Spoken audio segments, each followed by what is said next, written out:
Welcome to the Kids with Big Emotions podcast. I'm your host, Andi Clark. And today we have a guest who, oh man, I don't know when I met Josh, but I do know the very first time that I met him, I was like, man, this guy has a gift. He has this gift to, he hears what, he sees these superpowers in people. He's able to pull things out of people in a way that, and kids especially, so that they can see themselves in a way that they don't normally see themselves and give them this strength and courage and oh man, just this feeling that I can do this and I can be successful, and helps them with the steps to get to where they are. And I knew this about him, but I didn't know what he did. And now what Josh does, which we're going to go through Josh, a little bit of Josh's history, because he was a lawyer. And Josh, you can correct me on any of this. So Josh Aronovitch was a lawyer. I think you've been you've been in politics as well at certain levels. You're in a lot of the boards and stuff in your city. You're very involved in all of that. And what you do now is your passion, which is helping kids with their SATs. And you're brilliant at it, getting these kids marks way higher in SATs. But you also help them even while they're younger and while they're in college after they've gone through the SATs and gotten to the college of their dreams. You help them navigate it so that they feel empowered and that they know what direction they want to go in, and they can make these decisions and just feel good about themselves. So just if you didn't get this, anybody that's listening, was super excited. I was like, Josh, I need you on this podcast. So Josh Aronovitch, just thank you so much for being with us here today. It's an absolute honor to be here, and I'm excited to see where this conversation goes. Right? I mean, I know this is going to be completely organic. I didn't plan, because you and I always go down a rabbit hole, and we'll just see where this goes. So where do we even begin? Let's start with what you do currently, which is the SATs. And then I do want to make sure that we do touch on today what you do outside of the SATs with these kids as well. But let's start with SATs. So I don't even know what questions to start asking you about SATs. So what should I be asking you right now? So I guess the first and crucial question when it comes to the SATs is, do they matter? And there's so much conflicting and confusing information out there about how much the SATs matter. And even before COVID, but especially during the height of the pandemic, a lot of colleges shifted from being SAT required to being SAT optional. But test optional doesn't always mean what people think and hope it means. Test optional means you don't need to have test scores to apply, but it doesn't always mean you don't need them to get in. And there's a ton of differences between colleges and even between different admissions readers at the same colleges.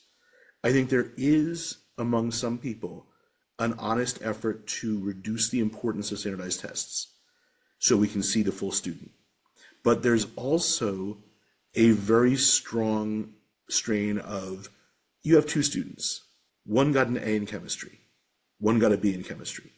They go to the same school, but they have different teachers. And one teacher might be a harder teacher than the other teacher. And that's the same class in the same school in the same state.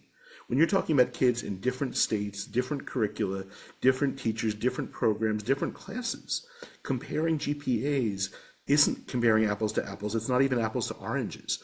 It's more like wrenches to bananas, two things that have absolutely nothing to do with each other. So the SATs, for all its flaws, it still lets you compare students on the same scale. And a lot of schools, when they shifted away from requiring the tests, and the University of Texas had a real look at the data, and they found that students who did not submit SAT scores had substantially lower GPAs in their first year of college.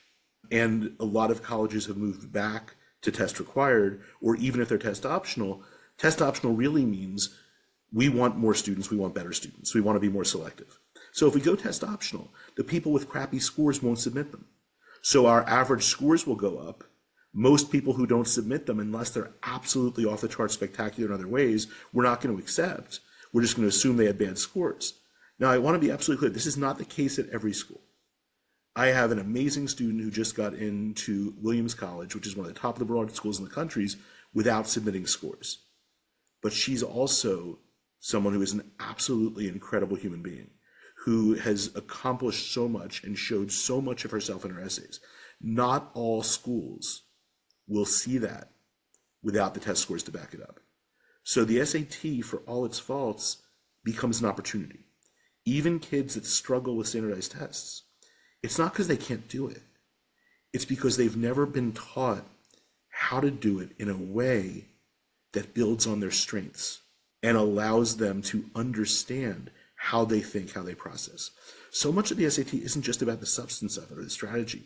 It's about the psychological aspect of managing the experience of taking the test, using breath, being aware of one's mental state as they do the test, being able to sort of almost step out of their own experience and observe what they're thinking and feeling and realize they're not their thoughts and feelings. They're the one that thinks and feels. And helping kids develop that superpower of awareness, of kindness with themselves, of being able to fully feel their feelings but not be limited by them is such a huge part of what I do.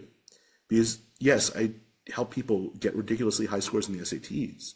And sometimes that means going from good to great. Sometimes that means a kid like one of my favorite clients who really taught me patience. So I offer free repeats in my SAT program. Kids who go to my group classes can come back as many times as they want or need to, as long as they need to get the results they want. So that's why a lot of folks start early, early sometimes is 8th or 9th grade. This one young woman who had this childlike wonder the way she looked at the world, but she struggled academically. It just took her longer to get things. She came to my class every week for 2 years, and she ended up going up from a 720 to an 1190. What? A seven? Say that again? 720, yeah, 720 out of 1600 to an 1190. So a 470 point increase.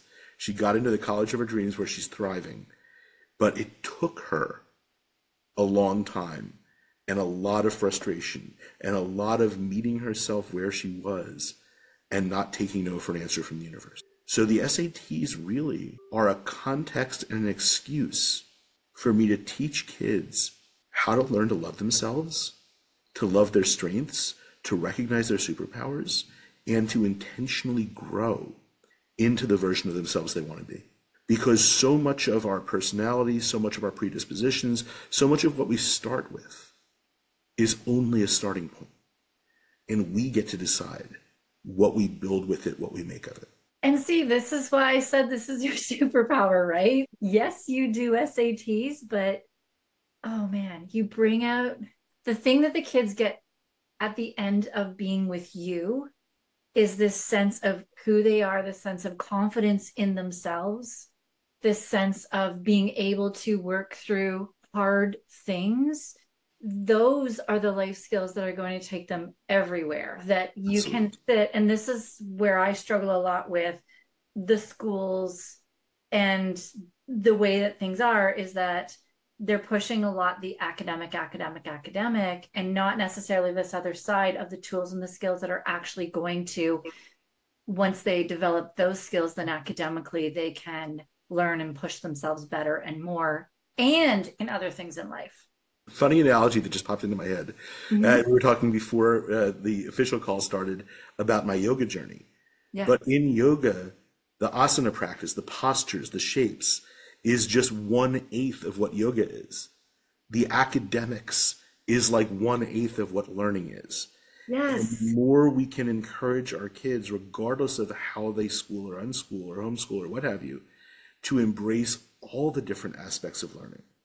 Learning who they are, learning their place in the world, learning the impact they want to have on the world, learning how to really listen to other people, not just with their ears, but with their whole souls. All of this is just as important, if not more so, than the math skills, the reading skills. Those are all tools to deepen our experience of ourselves in the world. And recognizing that everyone puts those pieces together differently, everyone has a different journey. There is no right way or wrong way to do it. It's just doing it in a way that's authentic to who you are and who you want to be. And that's, I think, when I started homeschooling, there's this mental shift. Like you have to, because there's so many parents that are questioning, well, are they following the curriculum? Are they doing this? And it's only about the academics.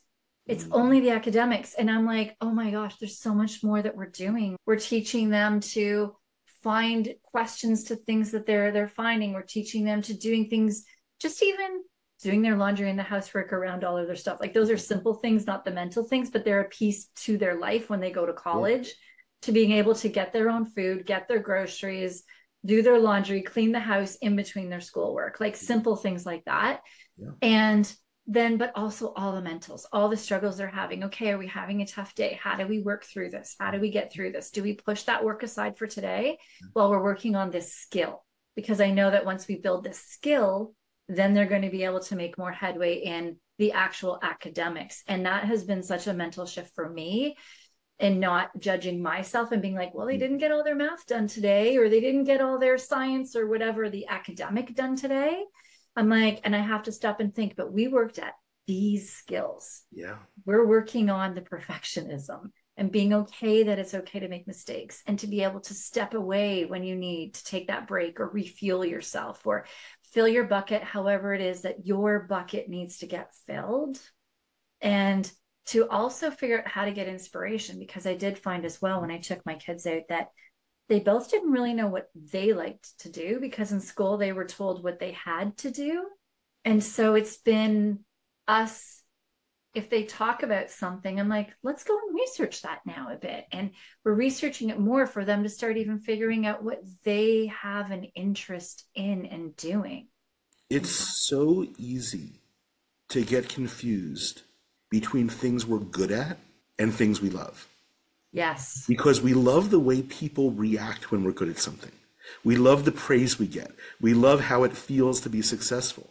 But just because we're good at something doesn't mean it gives us joy in and of itself. And learning to listen to those sparks of curiosity, to realize we don't have to be good at something to love it. That it's not about performing, it's about experiencing. It's about exploring. And that taking more of an approach of play to all aspects of learning is so crucial, whether it's homeschool or whether it's traditional education. Just because we're given an assignment doesn't determine the way we approach that assignment. And we can find ways to approach an assignment to create space for joy and play and exploration. No matter what it is we're asked to do, we can do it in a way that brings our own special sparkle to it. And that's, I think, one of the most important things we can teach our kids. To not just take what's given, but to take what's given, pass it through the filters of their joy, their experience, their passion, and find a way to use the opportunity to do that task in a way that actually serves them and serves their growth. That the teacher is a guide, an aid, a facilitator, but they're not the one in charge of the education. Mm-hmm. The kid is. Yeah, absolutely. All right. So how do you help? This is such a loaded question. And I can't answer the whole thing, but so say a child does come to you and they really struggle with writing tests. Mm-hmm. And I know that the reasons, I know because with me working with kids too, the reasons why they're struggling with tests is like so vast. So this isn't really a fair question per se, but how do you help them? So first thing I do is I have them take a test. And we sit down and we look at, okay, what did you get wrong? What was your thought process? Why did you get that wrong? And we can use the individual questions where they made errors or mistakes, or I just had no idea what they were doing. Or we can see that they tended to get answers wrong in clumps, which tells me that they don't like getting things wrong. And when they're on a question and it's just not working, they get increasingly frustrated. And when they get increasingly frustrated, they eventually give up and throw up their hands and go on to the next question, but the psychological damage is already done at that point. And then they're taking that negative energy into the next question. They get that wrong too. And eventually, after getting too many wrong in a row, they just shut down. And it's this negative death, this downward death spiral, I call it. So the solution to that part is when you're on a question and it's not quick and easy, if it's not working immediately, get off the frickin' train. You're not only on the wrong track, you're on the wrong frickin' train. Either it's hard, you don't know how to do it, and it doesn't matter how long you bang your head against the wall, you're just going to give yourself a migraine, or it's easy and you misread something. You missed the big, bold capital except, or the not in the question, or whatever. You flipped a minus sign on a math problem. But when you keep banging your head against the same problem, after misreading it. You're just going to calcify that way of misreading it so you can't even read it any other way. So you're not only on the wrong track, you're on the wrong freaking train. Get off the freaking train. Not after you've struggled for 3 or 4 minutes, but literally 5 to 10 seconds in. You know if a question's kicking your ass. That is when you skip. That is when you move on. That is when you bye Felicia, and you laugh, you smile, and you get the next 5 questions right because you never got stuck. You never got frustrated. You took the test on your terms, not theirs. So that's one example of sort of taking your power back in the test-taking experience. The other is encouraging kids to look at a test not as a judgment, not as a final thing, but as an opportunity for feedback and a tool for learning. I tell my kids all the time, the important thing about a practice test is not what you get on it. It's what you get out of it. It's what you learn from it. Every question we get wrong is there to teach us something. So we can learn, we can grow, and we can resolve never to make the same mistake again. And that's how we get better. That's how we improve. We take each mistake as a building block for the version of ourselves that's going to totally own this thing. And sometimes it's substance, sometimes it's just stuff they don't know. And it's teaching kids that intelligence and knowledge are not the same thing. Knowledge is just the stuff you know. And there may be stuff you don't know, or you learned and forgot through no fault of your own. That doesn't mean you're not intelligent. The intelligence is what you do with the knowledge you have. We can fill gaps of knowledge, but most kids are way more intelligent than they give themselves credit for. It's just helping them to fill the gaps in the knowledge so they can show that more effectively. Sometimes it's emotional regulation.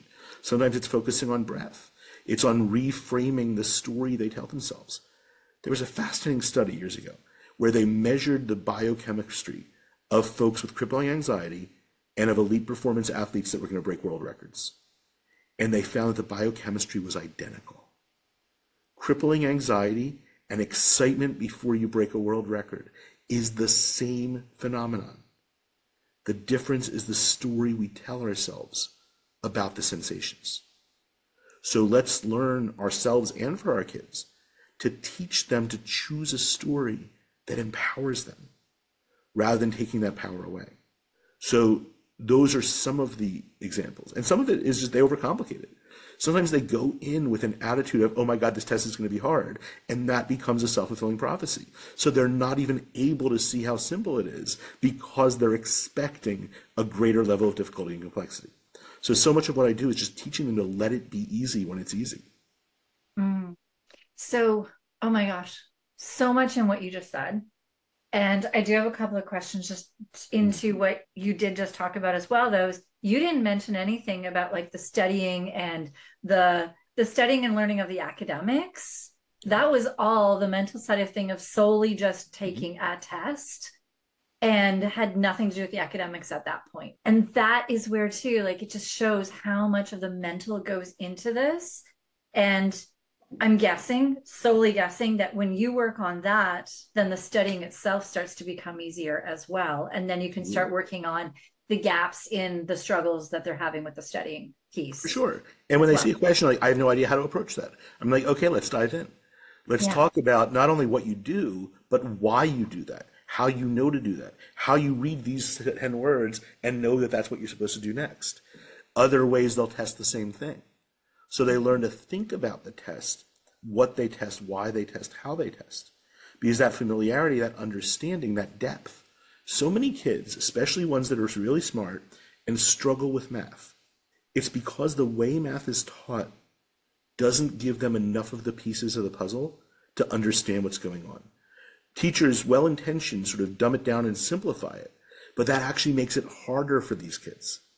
Because if they don't understand why they're doing something, they're not going to remember the steps. So part of what I do in teaching is I break down the why they're doing it, where it comes from, why they're using this formula. Because that way, even if they forget the formula, they understand it well enough to derive it when they need it.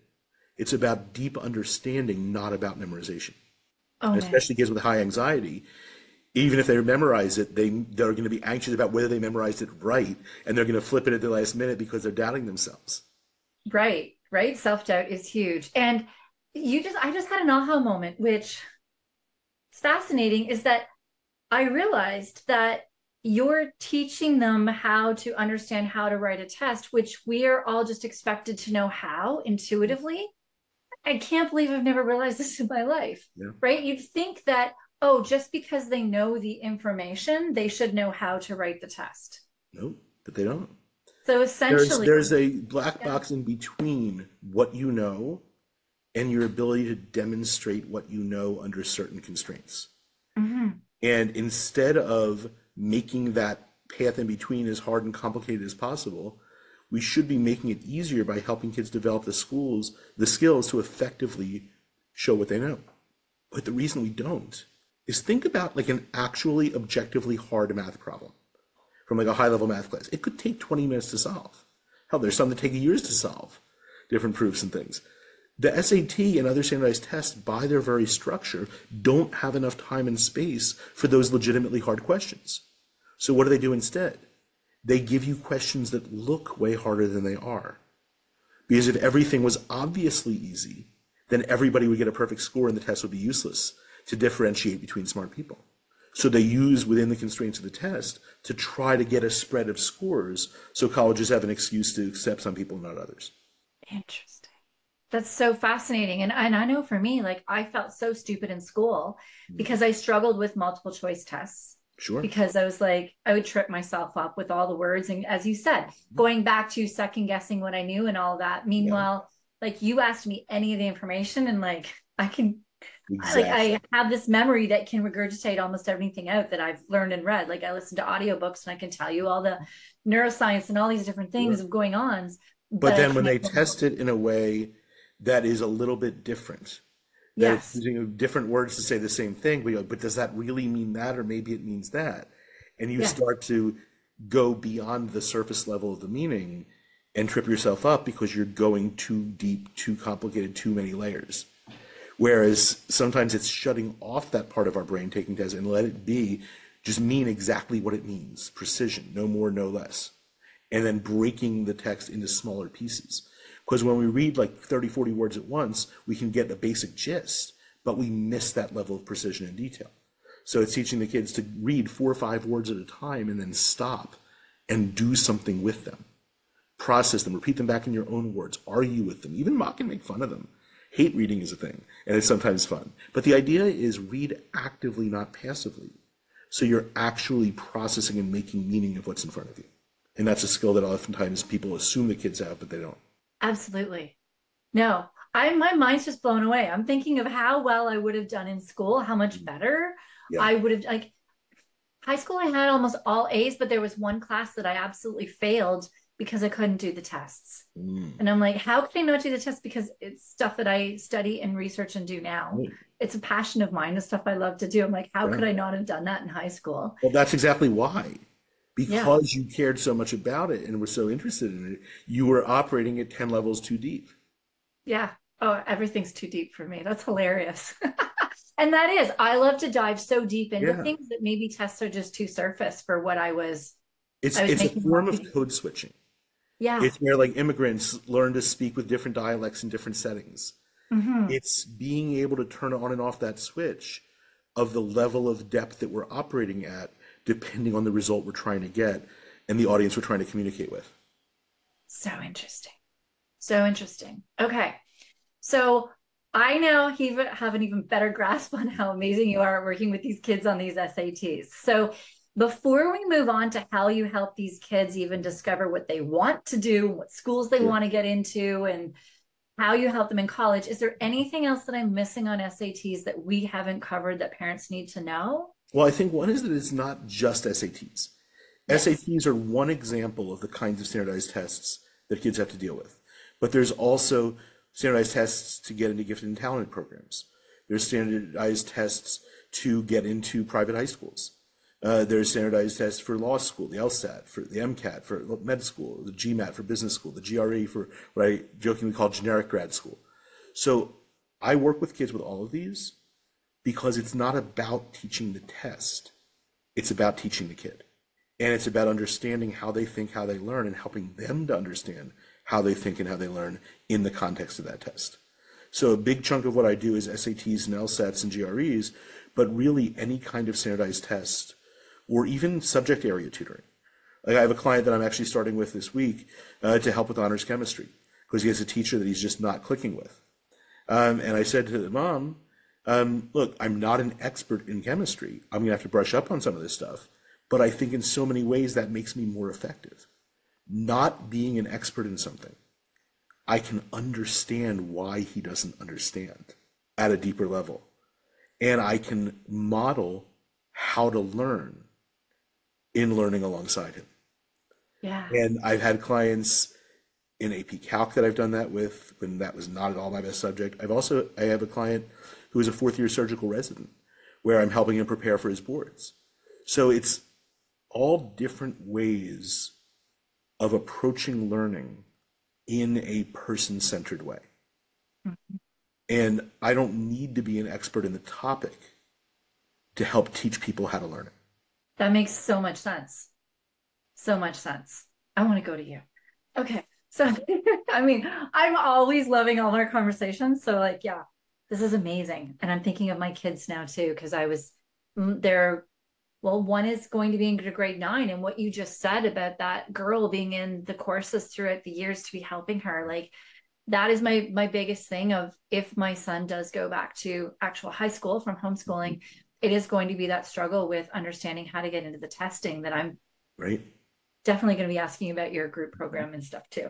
Also, you say you want to go to me. The funny thing is that even though my passion and the bulk of what I do is working with teens and young adults, I do have clients of all ages. And I'm working with a friend of mine, Jess, right now. We're putting together a retreat for the overgivers, the people pleasers, the adults who are always making sure that everyone else in their life is taken care of and is safe and is okay, but too often don't pour into themselves the way they need to. So we're currently sort of designing and figuring out what that's going to look like. Am I your model client on that? Yeah, absolutely. But it's going to be in July, probably the second weekend in July we're looking at. Yeah. Okay. Well, I already have a list of things you're going to be sending me, so you'll send me that as well. Definitely. Is that information on your website, or is that something that's No, not yet. That's in the sort of early planning stages. We're looking at venues right now, trying to figure out where and when, but that hopefully will be coming out in the next few weeks. Okay. All right. But that will eventually. Yeah, so by the time this airs, it'll be, yeah, because this is airing in June. Yep. It's end of June or end of May. I think we talked about that. Yeah. I think it's beginning of June. Okay.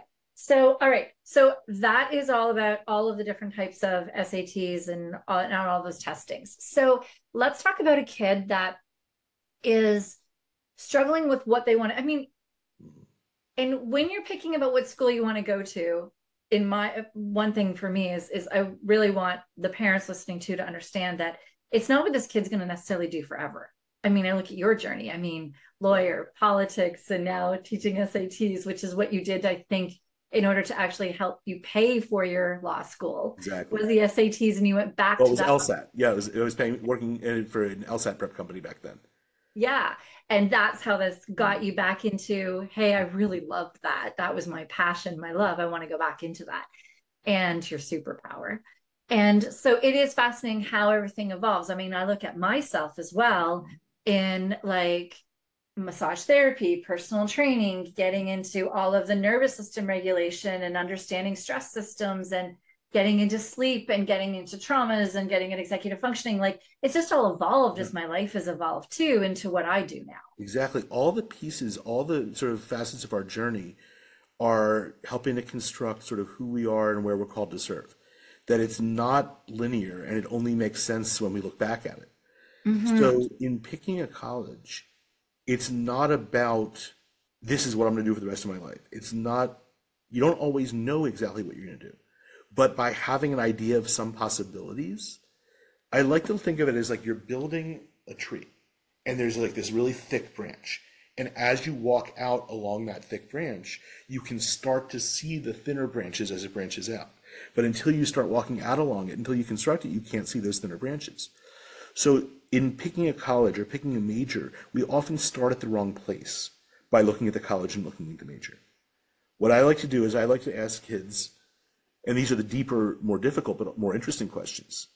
How do you want the world to be different because you lived in it?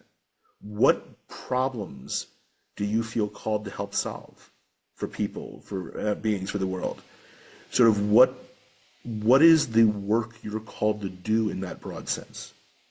And those deeper questions, you start to have an idea of what are some career paths or what are some possibilities that help equip you to do that kind of work. And by starting with that end in mind, with that wave of magic wand, what are you doing 30, 40 years from now? You say, okay, what are the experiences? What are the credentials? What are the relationships? What is the knowledge that I need to be able to make this impact effectively? And then you look at programs and schools that can give you those building blocks, those pieces. So even if you end up going a different direction, you're still building skill sets and relationships that will help you regardless of which branch you take. So you don't have to know for sure, but by having an idea of the overall sense of how do you want work to fit into your life? Is this a major part of your identity, or is it just something you need to pay the bills? How important is abundance? How important is how much you make, your lifestyle? How important is work-life balance, even though the word balance is one that I have a complicated relationship with? What is the role of work in supporting your family? What is the role of work in not interfering with the other stuff you care about, your passions, your hobbies, your relationships? But it's really thinking about how you want to feel at the end of the day, and then working backwards from that emotional end state to figure out what are some potential career paths that get you there, and what are the degrees and the programs and the schools that help you get there. So part of it is looking at schools from that perspective of building for the future, and part of it is looking at schools for, okay, what is going to make the next 4 years of my life most enjoyable? Because that matters too. It's so fascinating because I'm sitting here and I'm imagining so many parents. I know parents that I've worked with that are like burnout and all of this stuff. And they're like, oh my God, I didn't know this. Like they didn't think of, how do I say this? Go back. Okay. I'm going to go back to even us when we were talking about school and how that academic is only one piece. Mm-hmm. And so when we're thinking of colleges, we're only thinking of the career that we think we want. And that's only one piece because we're not thinking of the life we want. Right. And the life has so many different pieces, as you just said, and starting to ask those to make those career choices. I know so many parents listening to this are thinking, wow, I wish somebody had told me that when I was, but younger. Also, for those parents, it's never too late. Yeah. It's never too late to recognize that where you are isn't where you want to be. Yeah. And these kinds of questions aren't just for our teens. They're also for us. Because every time we breathe, every time we blink is a sunrise, is a new beginning, is a chance to make different decisions and to move from where we are to where we want to be. We can intentionally create the lives we want for ourselves, no matter what our before state is or where we are right now. Yeah. The only way nothing changes is if nothing changes. Right. Change is, you have to be vulnerable to make change. You have to get uncomfortable to make You have to be change. radically honest with yourself and with the people you love. Yeah. And with that as well can come some guilt, can come shame, and we need to be able to work through those things as well, through all of those feelings. Yes. In order to be able to start to get out that other side. Right. And it's about acknowledging those feelings, embracing and accepting them, but also recognizing that they do not define us. No. We are not our feelings. We are the one that feels. Yeah. We are not our thoughts. We are the one that thinks. We are not our beliefs. We're the one that believes. So we can choose whether these beliefs, thoughts, and feelings serve us or not. And after fully experiencing them, we can invite them to pass on if they don't. We can choose to feel something different that serves us better. Yeah. And I'm seeing that more in the generation with our kids. They are learning more of those tools and those skills and those beliefs and patterns. Whereas I know our generation and stuff too has been brought up where, you stay at one job, you stay at one career, you stay in one relationship, you stay in, like, it's one of that. You pick the one and that's where you stay. And so we're breaking generational patterns. Absolutely. In yoga, we talk about bhakti, devotion. And the idea of being devoted to something, being committed to it, has real value. And I think that's beautiful. But that's not at the expense of having bhakti and devotion to ourselves and our soul and our journey. We have to honor that with the same devotion. Mm-hmm. And just because a choice served us at one point doesn't mean it continues to serve us. Yes. We're allowed to change our minds. Yes. And everything does happen for in our life to teach us Mhm. certain lessons. For sure. And once we've learned those lessons at times, then, we're ready to move on to the next. And if Mhm. we don't, then we're staying in that lesson. And sometimes those Right. lessons are hard and we stay in the hard. Yeah, and sometimes we keep repeating them with different partners or different jobs because we haven't fully learned them. Right. Exactly. All of that. Yeah. No, it's so amazing. So, like, you're helping to break generational patterns, you're helping to stop burnout in these kids and helping them find like that joy in life and so many things that are just going in so many directions in working with them to help them pick the school and the choice of what they want for now. Yeah, because that process done right is this playful exploration of possibilities of who might I want to be when I grow up. Not just what you want to do, but who you want to be, how you want to show up in your life and other people's lives, Yeah. how you want the room to change because you walk into it. But these are the kinds of things, the deeper questions that approach the right way make this an experience more of joy and less of stress, more of get to and less of have to. Yeah. And it's recognizing there are no good or bad decisions, there's just decisions. And giving yourself options. I'm a big fan of both and rather than either or. So if I have kids that are interested in two different, completely different majors, I'm like, how do we combine these? How do we get what you have your cake and eat it to? How do we get the things that all the things you love? And it's sort of this idea of the four circles. You've got the things you love, the things you're good at, the things that make a lot of money, and the things that make the world better. And the intersection of those four is the calling, the vocation, the path. And it's finding things that live in that space where they're in all four of those circles. Right. And most of us, as parents that are listening to this, have been brought up with pretty much one bucket, like one circle. And Mm-hmm. we've only worked on that one circle. Yeah. But when you start combining those four circles and where they do intersect in the middle, that's where like that happiness and that more balanced, because nothing is ever completely balanced, right? We're It's, always in one circle or whatever. I think of it less as balance and more of a dance. It's Yes. that sacred dance between ease and effort. Mm-hmm. And when it's something that's truly aligned, you can find the ease in the effort because it's not doing from forcing, it's doing as a natural extension of being. Absolutely. Yeah. And yeah, the word balance has never been one that sat well with me, that I love that. A dance.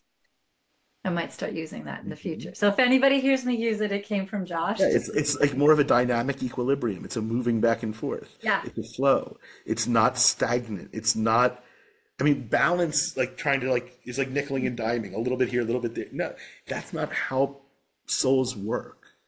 It's No. about alignment. It's about harmony. It's not just balance. Yes. The dance. I love that.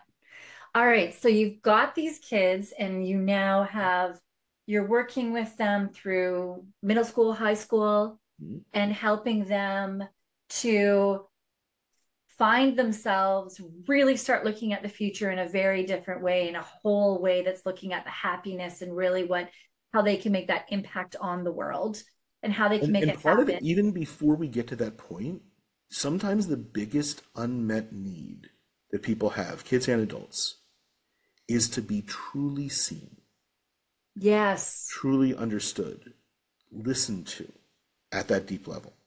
So I think that's the starting point, is giving kids this experience of being taken fully seriously, of really being listened to, seen, and understood. I think it all starts from that. Absolutely. As with everything. Yeah. I feel that deep in me. It's being seen. Yeah, completely. So we work on that with the kids, helping them feel seen, helping them understand the choices that they can make with the school that they're going into based on them really understanding more of who they are, what they want, how they can make that impact in the world in a Mhm. way that allows that dance in life to give them all the different parts in life. And then they've done their SATs, sometimes many, many times, and Yep. they persevere and they get there and they get their SATs to where they, need them and have learned these amazing skills with you. And then One they of go, my clients, just yes, quick story, yeah. she took the SAT 7 times. Mm, My record for the most times taking it. And her sixth time, after the sixth, before the seventh, she texts me like the night before her seventh SAT, and she's like, Josh, do I have to take it again? I say, Jeannie, of course not. You don't have to do anything. It's your choice. And I'll support you whatever you decide. But if you take it again, I believe you will do better. She's like, fine, I'll take it one more time. So her last time, she went up another 160 points and got Wow. to a perfect math score. So overall, she went up 550 points from where she started. And she ended up getting a full ride, a University of Delaware honors program, biomedical engineering, kinesiology double major. She's 3 years ago, she graduated from med school at South Carolina. And now she's in her third year residency in Myrtle Beach area. Her dream is to be an OBGYN in developing countries, so women who don't have access to good reproductive care get it. Wow. And just thinking about how far she's gone and just how refusing to take no for an answer in the world, continuing to learn, continuing to grow, keep taking it until you eliminate the careless mistakes. Yeah.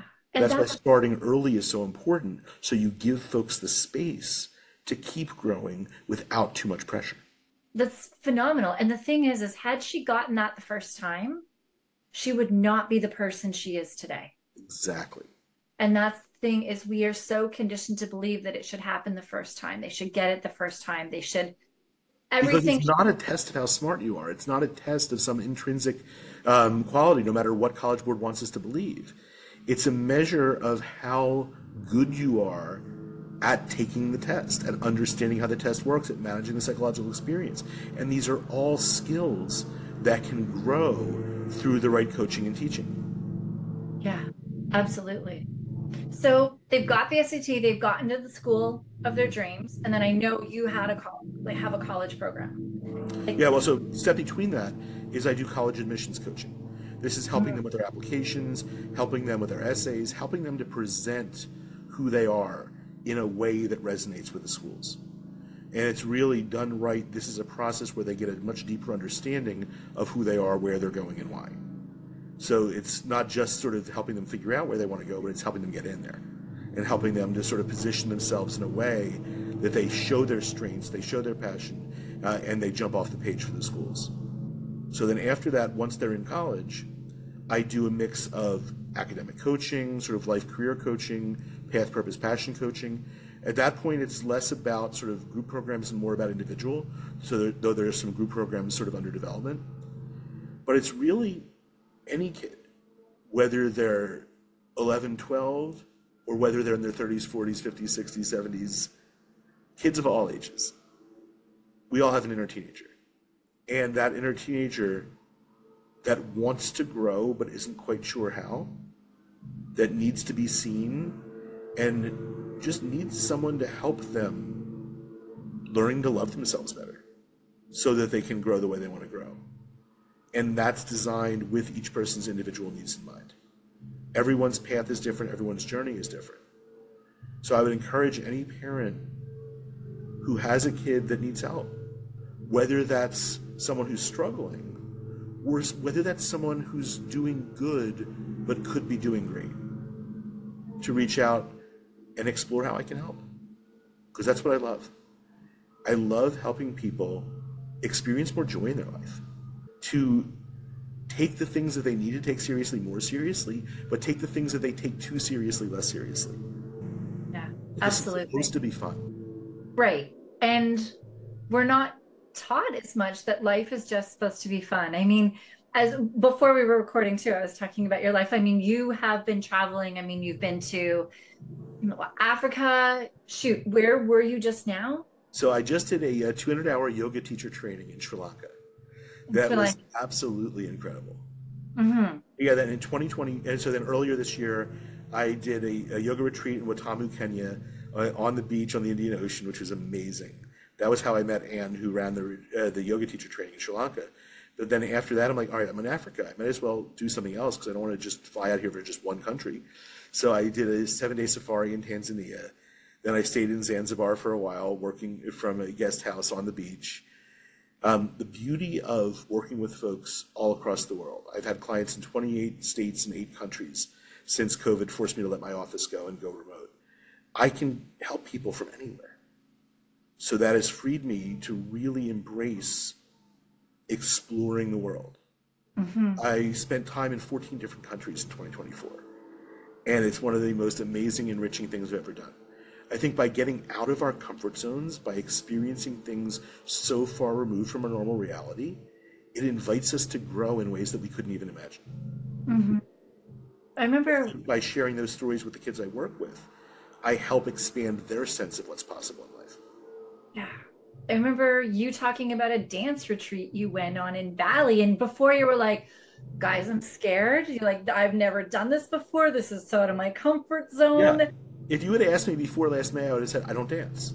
And after that retreat experience, which was amazing, I realized that I do and I always have. I just didn't know it was dance. That dancing is how I live life. That dance is not about structure or choreography. Dance is about expressing joy through movements. It's about feeling in motion. One of the workshops was called Contact Beyond Contact, and a guy named Panda Bear, who was born in San Diego but has lived a decade in Bali, a decade in India, studying dance and meditation and combining the two, said something that really stuck with me. In dance and in life, all you have to do is to drop into your body and ask yourself, what is the next most nourishing move? And do that. You don't need to know where it's leading. You just need to really trust yourself and do what nourishes you in that moment. Yeah. And I've been doing that ever since. Yeah. And that's the thing is we need to first learn what even nourishes us because we have blocked out those feelings and that those thoughts as to like so many people I've worked with do not know what brings them joy anymore. Yeah, because we replace joy with cheap dopamine, Yep. Yes. things that give us immediate pleasure. But then when we don't have the pleasure, we feel pain. That's And where attachment comes from. That's where suffering comes from. But that deeper joy, that state of bliss, when we're really connected and aligned and doing something that serves us not just short term but long term, that's magic. yeah, absolutely. And I think the best way we can teach our kids how to do that is to do that more ourselves. Yeah. That they see it and feel it in us and are Yes, because they learn more from our energy than they ever do from our words. oh, huge. Yeah, I can tell with my kids when the energy is off when they're around somebody because they instantly change. And I'm like, oh, and then I'll pay attention to how this is in the room. And I'm like, oh, and I'll tell them, are you feeling so and so's energy? And I'm teaching Yep. them to walk that and do the difference, which is where like we wear Mm-hmm. gemstones. I just did Nice. an interview with who makes these gemstones Oh, for us very last cool. week, but has been huge for us. Mm-hmm. And I have the one on my right hand to be giving love and compassion to other people. Nice. Nice. Is that rose quartz? Rose quartz with an evil eye. Yeah. Very cool. Yeah. But yeah, having like all of these has been hugely important for Mm-hmm. me and being able to keep in my own energy as well and not take on others. But our kids definitely feel our energy, feel our emotions, feel how we are. They know when we're really happy and relaxed and For sure. enjoying life. And they know when we are pushing things back and holding things in and struggling. They I mean, I know. love a good algebra class, but teaching energy sovereignty is more important than teaching algebra. Yeah. Yeah. Right. Yeah. It is fascinating the things that we have been conditioned or just the things from the older generation that are slowly changing. Yeah. It's things that they didn't know. So I'm Mm-hmm. not saying conditioned to believe isn't really the right way of saying it per se, but it is things that were priorities Mm. and were the main focuses in our generation growing up in the generations before us. We're starting to see that there were gaps in that and there's things that Mm-hmm. need to be filled in and that's just how things evolve. I mean, as a parent, we're always going to mess up. Their job as a parent is to do better than we were parented. And that does not mean our parents did a bad job. No, everyone does the best they can with what they have, but it's Always. recognizing that we have more than we've ever had. We have Yes. access to more knowledge, more resources, more community, and it's up to us to take advantage of those resources to learn how to do better and be better. Yeah, absolutely. Absolutely. All right, Josh, I know we could go on forever. So if there's anything else before we do tell people how they can get in touch with you and everything, before we do that, is there anything else that we have not covered here that you really feel that people need to hear or know about anything you do or anything else we've spoke of? I think the main thing is whether it's me or someone else, whenever possible, get your kid coaching and help, quote unquote, before they need it. Don't wait until there's a crisis. Don't wait until they're so frustrated and so struggling and they're staring down the eight ball and it's almost too late. The earlier folks get in touch with me, the more I can help. Yeah. Because then it's not about pressure, it's about play. It's not about stress, it's about joy. It's about, if you think about it, the top CEOs in the world, the top athletes all have coaches. Our kids deserve coaches too. And coaches that really can see them, not just as they are, but as they're capable of growing into, that can help them see what's possible and show them different ways of looking at things that give them their power back, that help them to take charge of their learning, of their experience of life, and be intentional about creating a life that's aligned to their needs. And so many kids are so beautifully and wonderfully different. I think recognizing and embracing neurodiversity is one of the most important things we can do, is to recognize that kids that think and view the world differently are our greatest strength, because that's where new ideas come from. That's where growth as a society comes from. And letting everyone be who they are authentically and without apology is so, so, so important. And giving kids support to be who they are and to be successful as they are, and not to be forced into someone else's mold. The same techniques and strategies don't work for everybody. It's about figuring out ways of approaching life, approaching learning that fit your brain and feel good. It's finding the ease in the effort and not working harder than you have to because you're swimming upstream. Yeah, that's everything. I always say that these kids that think outside of the box are the ones that are going to change the world. Exactly. Kids that don't fit into society, the kids that are said they're a problem child, or, they're misbehaving, instead of let's find their superpowers and why their brain is working that way that's having them rebel. And we need more misbehavior in the world. we do, right? We need some disruption to happen, and we need people to think outside the box and fight against it. That my one child that questions me on anything, I know is going to change the world one day, if I am able to give him the tools and skills to believe that he is such a phenomenal person and that he can do anything he wants to do and can do, and give him those tools and skills, he is going to change the world. But if I do, put him down for it and all of that, like, that's going to stuff him down, and that is going to eventually cause. Yeah. And it's when you test a fish on how well she climbs a tree, she's going to spend her whole life thinking she's stupid. That when we test people in the wrong way and we don't give them the tools to realize that certain tests are bullshit, is doing a disservice not just to them but to our entire world. Yeah, absolutely. And I think it's about giving our kids two twin gifts: the gift of success on their terms and the gift of failure. Because if they're never failing, they're not growing, they're not learning, they're not challenging themselves. So giving them safe experiences with failure so they can grow, so they can regroup and improve, is so, so important as parents and as teachers. Agreed. Absolutely agreed. Josh, this has been amazing, as I knew it would be. I know that we have totally opened the eyes of so many different parents. So how can they get in touch with you? And just so anybody listening, everything that Jeff says right now will be put into the show notes. So just go to the show notes and grab the links. So easiest way to get in touch with me probably is on social media, on Facebook, Josh Aronovitch, on Instagram, at Josh the SAT guy, or just text me, 856-341-0503. That's probably the quickest and easiest way to get a hold of me. And anyone that is part of Andi's extended family as a listener to this podcast is someone that I would just be absolutely honored to help. Amazing. And then you also have your website. Yes, it's aronovitchcoaching.com. Yeah, and we'll have that link down below as well. Fantastic. All right. Amazing. Thank you so much, Josh. Thank you. This has been so much fun. Always. I always love conversations with you. All right. I will definitely I always have FOMO with your social media. So I'm going to be watching your next adventure in Morocco And I'm sure you'll have more before then. And I'm definitely going to be looking into your July retreat for adults and the monthly as well for my son, for sure. Wonderful. All right. Thank Talk you to you so soon, much. my friend. All right. Bye.